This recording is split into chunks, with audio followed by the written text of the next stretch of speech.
विधिमंडळ कामकाज सल्लागार समितीची आज बैठक बोलावण्यात आली आहे। पावसाळी अधिवेशनाच्या पार्श्वभूमीवर बैठक बोलावण्यात आली आहे। आधी विधानसभेसाठी बैठक, तर नंतर विधान परिषदेसाठी बैठक, विधान भवनात बैठक पार पडणार आहे। पावसाळी अधिवेशनाच्या पार्श्वभूमीवर बैठकीचे आयोजन विधिमंडळ कामकाज सल्लागार समितीची आज बैठक ही बोलावण्यात आलेली आहे। आधी विधानसभेसाठी बैठक, तर नंतर विधान परिषदेसाठी बैठक, विधान भवनात बैठक पार पडणार आहे।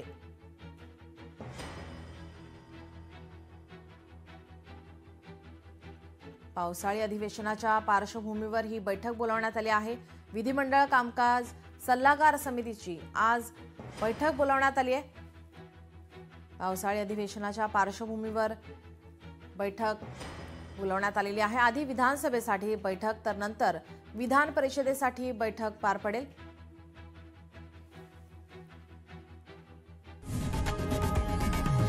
लोकशाही मराठी ऐका, पहा, जागरूक रहा।